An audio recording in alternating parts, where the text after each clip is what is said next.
안녕하십니까. 이 방송을 보시는 분들은 가급적이면 방송을 끝까지 봐주시기 바랍니다. 조코비치를 조롱하는 K나라 유명한 테니스 스타죠. 이번에 US 오픈에서 승리했습니다. 그런데 K나라 국민들은 조코비치를 조롱합니다.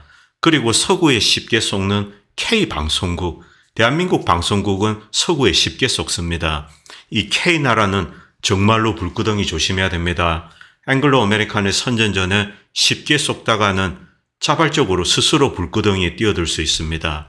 먼저 조코비치 이야기를 하겠습니다. 이번에 US 오픈에서 승리를 했죠. 저는 사실 이 내용을 잘 몰랐는데 어느 분이 댓글로 한국 사람들은 이제 조코비치만 보면은 세르비아 전쟁 범죄국 출신이다 이런 식으로 이제 욕을 한답니다. 물론 서구에서도 조코비치에 대해서 그런 이야기를 하는 사람들이 있습니다. 그러나 유고 상황을 아는 사람들은 그런 댓글을 달지 않습니다. 자, 그래서 이제 제가 인터넷에 들어가서 어떤 식으로 조코비치를 조롱하는지 봤습니다. FM 코리아, 조코비치, 이 GOAT 달성해도 인기 뭣도 없는 이유. 조코비치, 코소보는 세르비아의 심장이다. 이런 정치적 메시지를 던졌다고 합니다. 백날 잘해봐야 국적이 세르비아지. 차라리 러시아인 게 마이너스가 덜했을 거다. 서양에선 세르비아 이미지가 진짜 안 좋다. 조코비치는 평균적인 세르비아 국민들처럼 행동한다. 이제 조코비치가 세르비아를 변호하는 그런 발언을 했습니다. 그리고 지금 코소보에서 이제 긴장이 고조되고 있는데 이 코소보는 세르비아야 이런 이야기를 하는 겁니다. 자, 그리고 여기에 댓글들이 쭉 달려 있습니다. 얘 백신 안 맞았다고 호주 못 간 거 후대에 어떻게 평가받을지 궁금하네. 크크크. 본인도 그렇고 부친도 그렇고 한 번씩 이 세르비아 발언으로 이제 어그로 끈다 이렇게 합니다. 유럽에서 세르비아 이미지가 왜 안 좋아요? 세르비아는 90년대 전범국이다. 유고내전 전범국이다. 코소보에서 벌인 인종학살 때문에 안 좋죠. 이런 이야기를 합니다. 세르비아 대통령이 밀로세비치 별명이 발칸의 학살자다, 히틀러다, 흡혈귀다 이렇게 불렀죠. 코소보를 세르비아 심장이니 뭐니 하니 이제 조롱합니다. 참 무식이 자랑입니다. 자, 그리고 MLB 파크, 조코비치의 아버지 러시아 지지로 논란입니다. 러시아와 세르비아는 형제 국가입니다. 세르비아는 러시아의 아우라고 할 수 있습니다. 제트 셔츠 입은 사람들이랑 사진 찍고 러시아 국민 화이팅 이런 이야기를 한다. 그리고 이것은 유튜브에 달린 댓글입니다. 예전에 세르비아 축구 감독이 세르비아인들이 유럽 내에서 차별받는다고 한탄했다. 왜 유럽인들이 세르비아인을 싫어하는지 이제 알겠네요. 유고내전 이야기입니다. 인종청소짓을 1990년대부터 했으니 좋게 보일 리가 없죠. 뻔뻔하네요. 세르비아인들은 전혀 안 뉘우치고 있어요. 이 누구랑 달리 정부 차원에서 공개 사과한 적이 없습니다. 세르비아 정부가 사과한 적이 없다는 겁니다. 중국요. 세르비아인들은 일본인보다 더 뻔뻔하고 인구가 폭넓게 자신들의 죄를 뉘우치지 않는다. 자, 그들이 전쟁에 대해서 하는 말들을 찾아보십시오. 세르비아인들은 자신이 잘못이 없다 이런 주장을 합니다. 그런데 이 K 국민들은 이 영국이나 미국이 이야기하면은 글자 그대로 110%를 이렇게 신뢰를 합니다. 그래서 쉽게 속는 K나라 국민들, 그리고 쉽게 속는 K방송국, 이런 제목을 달았습니다. 자, 이것은 대단히 위험합니다. 앵글로 아메리카는 지금 이 거대한, 뭐라 해야 될까요? 이 거짓말의 제국. 이것은 제 표현이 아닙니다. 미국인들이 미국을 상대로, 영국을 상대로 그렇게 부르고 있습니다. 앵글로 아메리카는 거짓말의 제국이다. 거짓말을 하면서 지난 100년 동안 패권을 만들어 왔고 또 유지하고 있고 지키려고 발버둥을 치고 있다. 무엇으로? 거짓말로. 그래서 많은 미국인들이 미국을 거짓말의 제국이다 이렇게 부르는 겁니다. 물론 세계인들도 이제 그런 인식을 공유하고 있습니다. 그러나 K 국민들은 예외입니다. K 국민들은 어떤 면에서는 미국인들보다도 더 이 미국의 언론을 신뢰하고 있습니다. 그래서 뉴욕 타임즈, 워싱턴 포스트 이런 기사가 나오면은 그것을 완전 무결한 진리로 이렇게 받아들이고 있습니다. 제가 갑자기 이 이야기를 하는 이유는 이 유고 상황은 러시아와 판박입니다. 그리고 지금 현재 이 아시아에서 지금 위기가 조성되고 있습니다. 여기서 가장 위험한 국가 중에 하나가 사실은 한반도입니다. 그렇기 때문에 이 잘 속는 K나라, 그래서 잘 속는 K나라에 일종의 하얀 신을 주입하려고 이런 방송을 만든다. 이렇게 해석하셔도 됩니다. 하얀 신 하면은 발끈하실 분이 있는데 몸에 집어넣는 것은 아니니 그냥 한번 봐주시기 바랍니다. 여기서 유고 내전에 대해서 잠깐만 말씀드리겠습니다. 상세한 얘기는 빼겠습니다. 중간 과정만 좀 말씀드리겠습니다. 이 크로아티아와 세르비아, 결국 이 유고 내전이 터지고 일단 1차적으로 1992년에 크로아티아와 이제 신유고 연방 그리고 보스니아, 몬테네그로 이런 식으로 이제 나눠집니다. 자, 신유고 연방이 들어서고 보스니아는 유고 연방의 자치구입니다. 그리고 마케도니아 역시 자치구입니다. 몬테네그로도 그렇고요. 크로아티아만 일정 정도 이제 독립을 하게 됩니다. 자, 이 크로아티아와 세르비아는 화해가 불가능합니다. 크로아티아는 2차 세계대전 때 나치에 가담해서 세르비아계 주민들을 무려 한 34만 명을 학살했습니다. 여기에는 뭐 알바니아인, 집시 그리고 유태인들 다 포함됩니다. 세르비아인의 이제 원한이 엄청나죠. 뭐 그렇다고 이 크로아티아를 무조건 나쁜 쪽으로 이제 매도하진 않겠습니다. 이 발칸 반도의 소수민족들의 증오, 그 뿌리 깊은 원한은 뭐 역사를 아주 멀리 거슬러 올라가야 되기 때문에 세르비아가 선하다, 뭐 무슬림이 선하다, 크로아티아가 선하다 이런 판단은 일단 접도록 하겠습니다. 뭐 과거 터키 이 오스만 투르크가 이쪽을 이제 상당히 오랫동안 지배했습니다. 이때 이 세르비아나 이제 크로아티아는 투르크의 지배를 받으면서 또 고통을 겪었죠. 자, 그리고 그들의 후손이 지금 보스니아에 남아있기 때문에 이 발칸 반도에 뭐 일정 정도 이제 회교도가 있는 겁니다. 자, 그런데 처음에 이제 90년도에 크로아티아가 먼저 이제 독립을 추진합니다. 크로아티아 입장에서는 이 세르비아가 아무래도 이제 세력이 큽니다. 그런데 이 같은 울타리 안에 있기에는 겁이 나는 거죠. 자, 2차 대전 때 세르비아계를 많이 죽였는데 티토가 이제 공산화를 하고 나서 이 공산주의자들은 모든 민족의 이제 민족주의를 거세해버립니다. 그리고 유고라는 큰 틀 안에 모든 민족을 이제 강압적으로 끼워 넣게 되는 거죠. 어쨌든 평화롭게 살았습니다. 그런데 이제 공산주의라는 것이 사라졌습니다. 그러자 이 민족주의가 부활을 하게 되고 뭐 이제 구원안이 나오게 되는 거죠. 그래서 크로아티아는 일단 세르비아랑 떨어져서 살겠다. 그래서 이제 독립전쟁이 터지게 됩니다. 자, 이 크로아티아와 세르비아 간에 유고, 당시는 이제 세르비아는 세르비아라는 어떤 한 국가가 아니고 이 유고 연방을 지키려고 했습니다. 당시 이제 밀레소비치죠. 밀레소비치는 유고 연방을 지키기 위해서 이 크로아티아의 독립을 막기 위해서 어쨌든 독립군과 전쟁을 하게 됩니다. 여기서도 상당한 뭐 교전이 있고 그리고 희생이 있습니다. 그런데 이 크로아티아 애들은 뭐 어떤 특정 전투 지역에서 발생한 어떤 뭐 여러 가지 이 콜레라를 데미지죠. 이런 것을 학살로 분류합니다. 뭐 병원에 폭탄이 떨어졌다든가 이런 것은 뭐 전쟁을 하다 보면 불가피합니다. 그런데 이 서구 언론은 세르비아가 크로아티아 주민들을 학살했다, 인종 청소하려고 하고 있다 이런 표현을 계속 썼습니다. 자, 이때까지는 인종 청소라는 표현을 쓸 수가 없습니다. 유고, 당시는 이제 유고라는 거대한 연방군입니다. 연방군이 크로아티아 독립 세력과 맞서서 이렇게 싸우는 거죠. 크로아티아가 떠나는 것을 막기 위해서. 그러나 이 전쟁은 금방 끝났습니다. 본질적으로 이 크로아티아와 세르비아 간에는 거대한 어떤 이제 감정적인 갭이 있기 때문에 서로가 같이 살 수 없다는 것을 잘 알고 있습니다. 비록 전투로 인해서 뭐 사상자도 발생하고 그리고 민간인들도 이제 콜레라를 데미지가 좀 발생했지만 그리고 뭐 일정 정도 포로들을 뭐 죽이고 그런 것도 있습니다. 뭐 포로들을 죽이고 이런 것은 어떤 전쟁에도 다 있습니다. 이 아제르바이잔이 아르메니아 포로들을 뭐 학살하는 거 그런 영상도 최근에 올라왔죠. 자, 그런데 뭐 이런 것을 다 덮고 결국은 크로아티아는 독립을 하기로 했습니다. 크로아티아는 여전히 이제 캐톨릭의 후원을 받고 있죠. 이 크로아티아 배후에는 미국과 나토가 있습니다. 미국과 나토는 본질적으로 유고 연방을 해체할 계획을 오래전부터 가지고 있었습니다. 유고 연방이라는 것을 놔둬서는 안 된다. 기본적으로 이 세르비아는 러시아의 아우입니다. 이 러시아의 영향력, 발칸 반도에서의 영향력을 거세하기 위해서 세르비아의 이제 힘을 이렇게 줄여놓을 필요가 있는 거죠. 그래서 유고 연방 해체에 들어간 겁니다. 일단 가장 손쉬운 크로아티아를 떼냈습니다. 이것이 1992년 이것이 그 유명한 이제 유럽 회의입니다. 뭐 파리에서 열렸는지 뭐 그런 것 같던데. 자, 여기서 일단 크로아티아는 독립시키기로 결정을 합니다. 그런데 보스니아나 몬테네그로, 마케도니아 뭐 이런 데는 그냥 자치구로 남아 있는 겁니다. 그래서 다들 해피한 겁니다.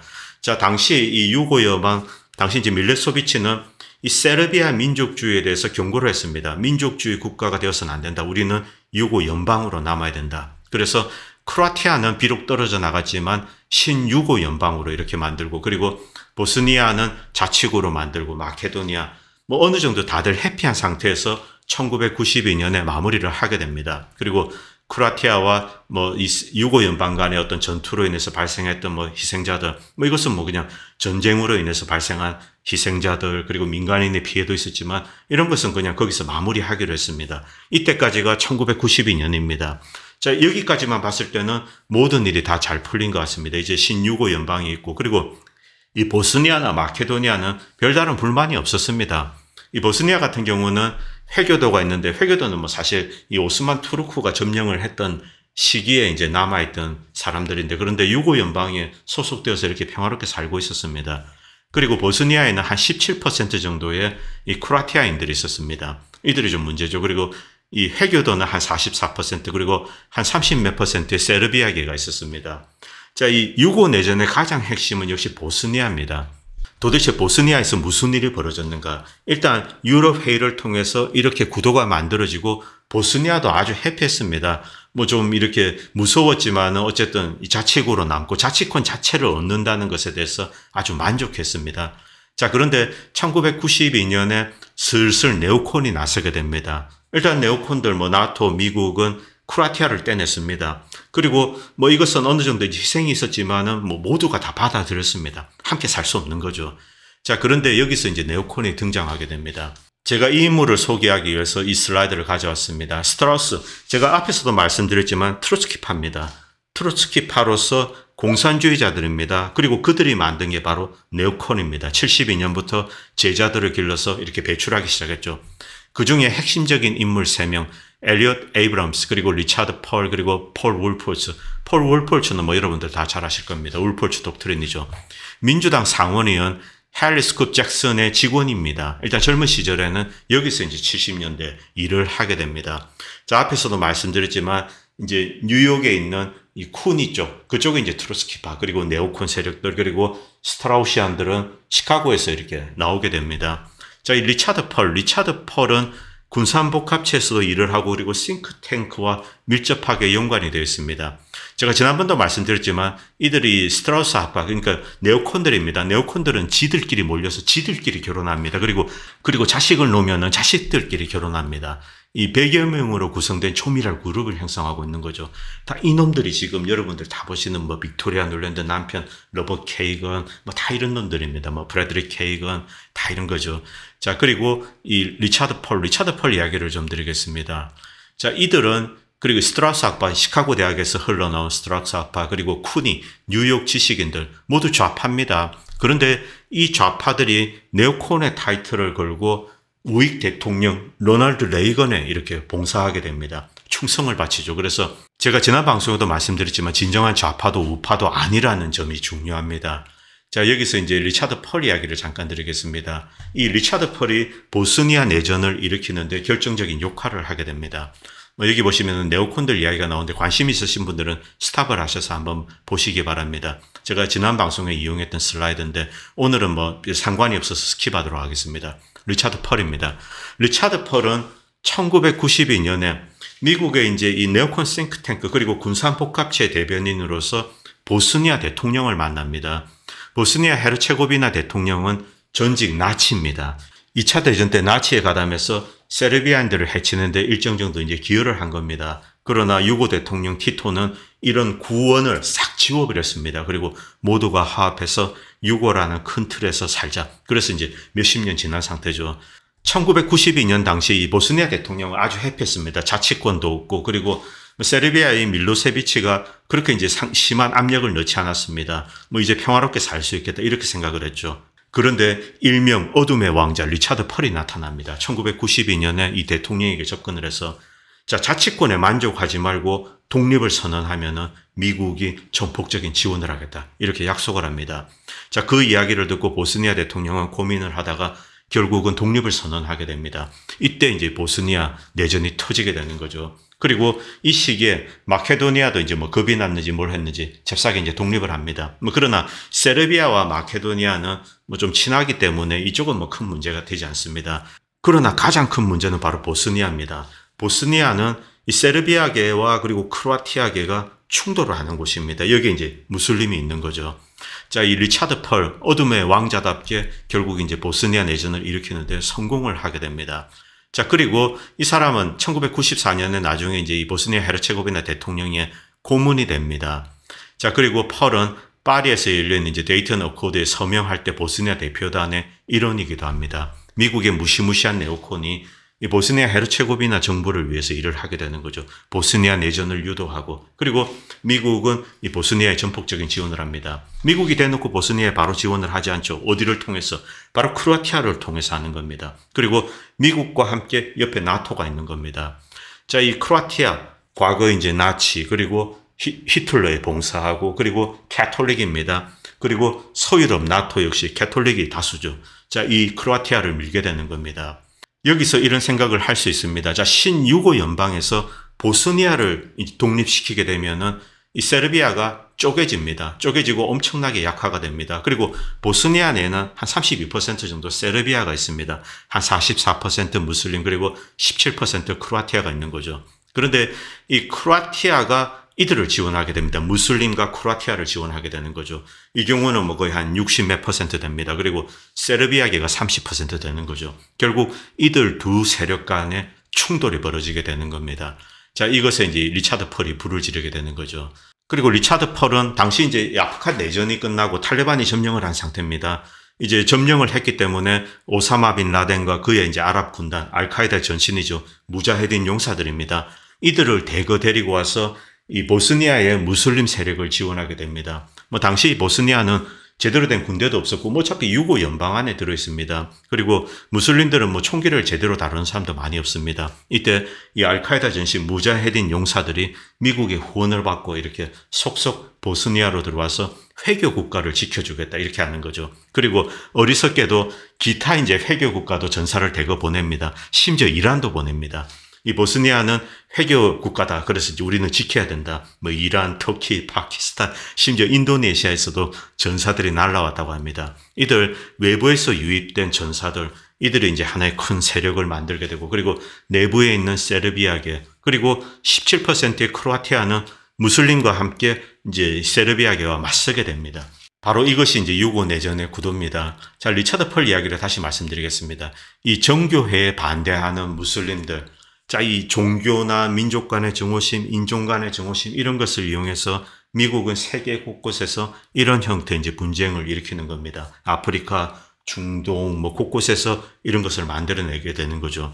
전쟁을 만들어내는 신이라고 할 수 있습니다. 다시 보스니아 내전 상황으로 돌아오겠습니다. 이 스릅스카 공화국, 이것은 이제 세르비아계가 장악한 지역입니다. 그리고 보스니아 헤르체고비나는 중간에서 이렇게 떨어져 있습니다. 그런데 크로아티아는 이들을 삥 둘러싸면서 이 보스니아인 헤르체고비나에 무슬림 전사들도 보내고, 그리고 이제 무기도 공급하고 있습니다. 자, 여기서 세르비아가 스릅스카에 무기를 줬는가, 군대를 지원했는가, 이것이 가장 핵심적인 이유입니다. 그리고 이 유고 내전에서 이 보스니아에서는 끔찍스러운 학살이 있었습니다. 세르비아계도 이 무슬림과 그리고 이제 크로아티아계를 죽이고, 그리고 크로아티아 무슬림도 역시 세르비아계를 죽였습니다. 자, 어떻게 이 심각한 유혈 사태가 발생할 수 있었는가? 여기에 대해서 많은 사람들은 아직도 제대로 된 답변을 하고 있지 않습니다. 세르비아계가 못됐다, 저들이 잔인하다, 저들이 보스니아 무슬림계를 죽이려고 한다, 그리고 크로아티아계를 죽이려고 한다, 뭐 대량 학살, 대량 강간하고 이런 이야기만 여러분들은 계속 들어보셨을 겁니다. 그리고 이 스릅스카 공화국 배후에 뒤에 이제 세르비아가 있죠. 여기에 이제 밀레소비치 대통령이 있습니다. 이 밀레소비치는 학살자다, 발칸의 살육자다. 그리고 이들이 스릅스카 공화국을 지원해서 보스니아에서 엄청난 학살이 벌어졌다. 이렇게 모두가 알고 있었습니다. 저도 그렇게 알고 있죠, 당연히. 뭐 영화를 봐도 그렇고 뉴스도 봐도 그렇고, 뭐 영화에서 보면 뭐 세르비아계가 끔찍스러운 학살을 저지릅니다. 자, 그런데 누가 이것을 시작했는가? 누가 시작했냐는 게 중요한 게 아닙니다. 여기는 증오심, 인종 간의 증오심, 특히 크로아티아와 세르비아, 그리고 무슬림은 이 세르비아계에 대해서 많은 증오심을 가지고 있지는 않습니다. 그럼에도 불구하고 이제 어떤 트리거가 당겨진 거죠. 자, 여기서 가장 심각한 증오심은 크로아티아와 세르비아계입니다. 자, 이 상황을 이토록 심각하게 만든 것은 뭐 제 개인적인 생각에는 외부에서 온 무슬림 전사들, 그리고 크로아티아의 어떤 게임 플레이가 있었다고 생각합니다. 그리고 물론 세르비아 민족주의자도 극렬한 민족주의자들, 이들이 이제 이 스릅스카 공화국으로 몰려들게 된 거죠. 이 세르비아계는 과거 이제 2차 대전 때 크로아티아에 의해서 무려 35만 명이 학살이 되었습니다. 그래서 엄청난 중후심을 가지고 있습니다. 자, 이 전쟁을 유발하는 세력들은 아주 지능적으로 합니다. 어디서 빵 하고 이제 트리거를 당깁니다. 그러면은 평소에 미워하는 감정이 있는데 그냥 미칠 듯이 격분을 하는 거죠. 그래서 달려듭니다. 그리고 이쪽에서 두들겨 맞으면 또 저쪽에서 이제 두들겨 패게 되는 거죠. 자, 이 보스니아 상황. 이 보스니아 내에서는 명백하게 쌍방간의 학살이 있었습니다. 대량 강간 이런 것이 있었습니다. 구글을 뒤지면 세르비아계가 더 많이 죽였다 이런 주장을 합니다. 보스니아 내전 대량 학살을 자행한 이 카라지치에게 종신형을 2019년에 때렸습니다. 1심에서는 40년형을 때렸는데 이제 2심에서는 종신형을 때렸습니다. 이자는 스릅스카 공화국을 이끌었습니다. 이자의 혐의 중에 가장 심각한 것은 1995년 보스니아 동부 이 스레브레니차, 여기서 이슬람교도 한 7,500명의 시신이 발굴되었습니다. 자, 이것이 이제 가장 심각한 학살 사건입니다. 그런데 언론에서는 이것만 이야기하지만 바로 근처에 이 세르비아계 2,500명이 학살을 당했습니다. 쌍방간의 학살이 있었던 것입니다. 그리고 수도 사라예보에서 민간인 10,000명을 숨지게 했다. 종신형을 받았습니다. 그리고 이 사람은 보스니아 무슬림계 그리고 크로아티아계 이들 민병대 세력을 이끌었던 사람입니다. 이 슬로보단 프라작, 이 사람 역시 당연히 재판을 받았습니다. 이 세르비아계에 대한 학살, 그것에 대한 책임을 물어서 재판을 받았습니다. 그런데 2017년에 재판장에서 이렇게 독약을 먹고 자살을 하게 됩니다. 이것은 유튜브에 다 올라와 있습니다. 충격적인 장면인데, 이렇게 검열 처리가 돼서 무슨 딱지가 붙어 있습니다만, 여러분들 일단 보실 수는 있습니다. 자, 이 사람은 자살을 했습니다. 그런데 이 보스니아 무슬림과 그리고 이 크로아티아인들을 이끌면서 세르비아인들을 학살합니다. 자, 그동안 언론에서는 세르비아계가 일방적으로 무슬림을 학살한 것으로 그렇게 묘사되고 있습니다만, 그러나 진실은 쌍방간의 학살이 존재했던 겁니다. 자, 이 사람이 이제 크로아티아 그리고 무슬림을 이끌면서 학살을 자행했던 주범 중에 한 명입니다. 자, 여기서 이제 그레이존 기사를 잠깐 보도록 하겠습니다. 제가 이 기사를 세세하게 다루지는 않겠습니다. 이것은 과거 방송에서 제가 다룬 적이 있는데, 이것은 캐나다 유엔군 평화유지군으로 들어온 캐나다 군들이 이 오타와 국방부에 보낸 전문입니다. 그것이 기밀 해제되어서 이제 작년에 공개가 되었습니다. 여기서 놀라운 내용이 나옵니다. 일단 외부에서 무슬림 전사들이 이렇게 이제 이 보스니아 쪽으로 들어와서 회교와 크로아티아 측에 서서 싸우고 있다. 이 이야기는 제가 이제 말씀드렸습니다. 이것은 명백한 사실입니다. 알카에다가 아프간에서 이제 대거 데리고 왔죠. 그리고 기타 국가들도 보냈습니다. 어리석게도 이제 이란까지 보낸 거죠. 그런데 이들은 이 보스니아에 와서 이상한 짓을 한다. 이것을 이제 이 캐나다 군들이 오타와에 보낸 겁니다. 밑에 잠깐 보시도록 하겠습니다. 이 무슬림 세력이 사라예보에서 외곽에서 어떤 이제 폭탄을 심고 떠납니다. 그 다음에 이제 터집니다. 그래서 민간인들이 희생되죠. 그리고 이것을 세르비아에 뒤집어 씌우는 겁니다. 자, 이런 방식의 어떤 비극을 야기한 겁니다. 자, 이 두 세력 간의 긴장을 고조시키는 겁니다. 이 무슬림은 들어온 회교 전사 말고 원래 평화롭게 살고 있던 유고의 이제 회교도들입니다. 그리고 크로아티아가 있죠. 자, 이들 사이에 폭탄을 던지고 심고, 그리고 여기에는 굉장히 중요한 내용이 나오는데, 유고에서 있었던 큰 이 시장에서의 폭탄 사건이 있었습니다. 이건 역시 무자헤딘 용병들의 짓인 것 같다. 이렇게 이제 카나다 군들이 오타와에 타전을 합니다. 자, 이것이 이제 최근에 기밀이 공개되어서 이렇게 공개가 되었습니다.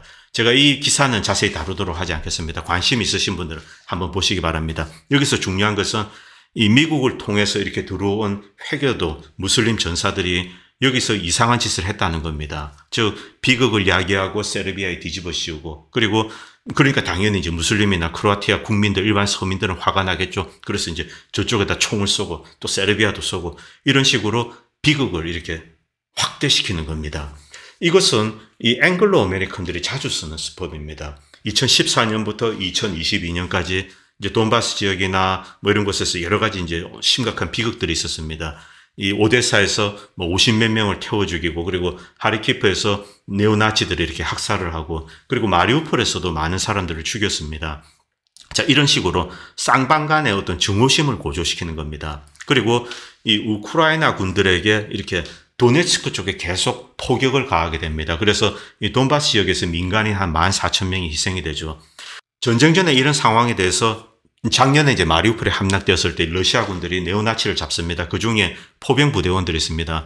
야 임마 너희들은 왜 민간인들에게 지난 8년 동안 폭탄을 쏘았냐 이렇게 이야기를 하니까 자기들이 하고 싶어서 한 게 아니다. CIA 군사 고문관이 그렇게 해라고 시켜서 했다. 뭐 이런 식으로 이야기를 했습니다. 그게 사실인지 아닌지는 제가 확인을 할 수가 없습니다만 자 이런 식으로 쌍방 간의 비극을 확대해서 이 두 민족 간의 증오심을 이렇게 이제 증폭시키는 거죠. 이것이 미국과 영국이 주로 쓰는 수법입니다. 자, 오늘의 본론으로 들어가겠습니다. 밀로세비치, 과연 세르비아가 이 보스니아 내전에 어떤 잘못이 있을까? 어떤 책임이 있는가? 자, 그동안 우리는 밀로세비치는 학살자라고 이야기했습니다. 그리고 세르비아 국가라는 것을 보면은 저놈들 진짜 나쁜 놈들이야. 저놈들은 인종 청소를 하고 아주 악마 같은 놈들이야. 이런 식으로 이제 우리가 세뇌를 당해왔습니다. 밀로세비치 사진만 보면은 이 새끼 그 발칸반도의 흡혈귀 아니야. 뭐 이런 식으로 이제 아는 거죠. 그런데 놀랍게도 2016년에 이 국제사법재판소는 밀로세비치에게 무죄를 때립니다. 이 밀로세비치는 한 10여 건의 이제 보스니아에서 벌어진 학살 사건, 이것을 핑계로 이렇게 기소를 당했습니다. 그리고 이 감옥에서 이제 한 5년 정도 있었습니다. 그런데 2006년에 의문사를 당하게 됩니다. 그리고 2016년에 질질 끌다가 최종적으로 판결을 하게 되는 거죠. 정부가 미워하라고 손가락질하는 인물을 자동으로 미워하진 않는다. 그건 짐승의 삶입니다. 이 테니스 스타 조코비치가 자신의 나라 세르비아는 부당하게 폭격을 당했다고 항변을 해도 언론은 기사화하지 않습니다. 승자에 의해서 역사가 쓰여진다지만 그러나 진실이 드러나는 순간이 있습니다. 자, 누군가에게 심각한 혐의를 뒤집어 씌울 때는 구체적인 증거에 기반해야 됩니다. 우리가 함부로 어떤 사람들을 살인자 이런 식으로 이제 비난할 수는 없는 겁니다. 밀로세비치 재판의 3명의 이제 판관 중에 1명이 대한민국의 권오건 판사입니다. 지금 김앤장에 계시는 것으로 알고 있습니다. 자, 그런데 나토의 압력을 받았는지 모르겠지만 이들 이 3명의 판관은 밀로세비치 심장 수술을 허락하지 않았습니다. 2006년입니다. 그리고 한 3개월 뒤에 밀로세비치는 죽게 됩니다. 자, 그런데 그의 건강 상태는 미국이 모니터링하고 있었는데 자, 위험한 것을 알면서도 이렇게 내버려둔 거죠. 결국 감옥에서 뭐 죽게 만드는 거죠. 11건의 보스니아에서 발생한 학살을 지원했다는 혐의로 지금 이제 기소되어서 감옥에 끌려가고 네덜란드 이제 헤이그에 이렇게 감옥소에 잡혀 있었습니다. 그런데 무죄로 판단되며 세르비아의 민병대에 대한 지원도 사실이 아니다. 오히려 이들의 행동을 비난하고 중단하기 위해서 노력을 했다. 이렇게 이제 2,500페이지에 달하는 판결문에 나와 있다고 합니다. 그리고 이 판결이 나오고 2016년입니다. 존 휠저 등 저명한 언론인들이 기사를 썼습니다만 그런데 이 내용에 대해서는 서구 주류 언론들은 철저하게 침묵했습니다. 아주 자그맣게 다루었죠. 이 크로아티아 같은 적대적인 세력들은 야 밀로세비치는 나쁜 놈이야 이런 식으로 주장을 하지만 그러나 밀로세비치가 스릅스카 공화국을 공개적으로 지원해서 학살을 자행하는 데 도왔다 이런 증거는 하나도 발견하지 못했다는 겁니다. 물론 저는 이런 의심을 가지고 있습니다. 저쪽은 회색 지대니까 별의별 일이 가능하지 않겠냐, 몰래 하지 않았겠냐, 뭐 이렇게 이제 저는 의심을 합니다만, 그러나 국제사법재판소에서 판결을 이렇게 내렸습니다. 나토의 하수인들이 이렇게 판결을 내릴 정도면은 사실상 죄가 없다는 뜻입니다. 당황한 나토 측은 당시 정보부장을 유치한 증거로 기소해서 2021년에 이 세르비아의 민병대를 지원했다, 스릅스카 공화국을 지원했다 이런 혐의로 이제 20년형을 때립니다. 그런데 이건 역시 대단히 허접합니다. 전화, 편지 이런 것으로 이제 접촉을 했는데 접촉을 한 것이 지원은 아니죠. 정황일 뿐입니다. 자, 그리고 항소에 들어갔습니다. 역사적으로 분명한 것은 밀로세비치 기소와 세르비아 폭격은 나토와 미국의 유고 연방 해체를 위한 수단이라는 겁니다. 보스니아 내에서 쌍방 간의 학살극이 벌어졌습니다. 이것도 추적을 하면은 미국의 네오콘이 이 자치구로 만족하고 있는 보스니아 대통령을 찾아가서 독립을 종용하고 엄청난 지원을 합니다. 그리고 아프간 무자헤딘 무슬림을 데려다 두고 터키에서도 가고 파키스탄 이런 데서 무슬림 전사들이 다 갑니다. 당시에는 보스니아에는 제대로 된 군대가 없었기 때문에 이렇게 싸울 수 있는 군인이 없었습니다. 그런데 이들은 독립을 선언한 거죠. 그러자 이 보스니아 내에 있는 세르비아 민족주의자들, 여기서 이제 질이 나쁜 놈들도 있습니다. 그들이 거대한 이제 민족주의 세력을 만들고 아주 극렬하게 또 보스니아와 충돌을 합니다. 여기서 여러 가지 사건이 터졌는데 앞에 보셨듯이 캐나다 군들은 어떤 큰 테러의 배후에 이제 이렇게 들어온 외부에서 유입된 무슬림 무자헤딘 전사들이 있는 것 같다. 이렇게 이제 캐나다 군들이 오타와에 타전을 합니다. 왜냐하면 이 세르비아계 민병대들이 그곳에 들어온 흔적이 없기 때문입니다. 대신에 무슬림 무자헤딘 용사들이 지나가고 난 다음에 갑자기 뭐가 하나 뻥 터집니다. 그리고 민간인들이 희생이 되죠. 그리고 코소보에서도 학살 집단 매장지를 찾겠다 이러고 이제 미국이 FBI까지 투입해서 다국적 조사단을 만들어서 보냈습니다. 그러나 학살은 없었습니다. 전투원 교전만 있었을 뿐입니다. 방송이 길어져서 1부는 여기까지 하고 2부에서 다시 이어서 하도록 하겠습니다. 감사합니다.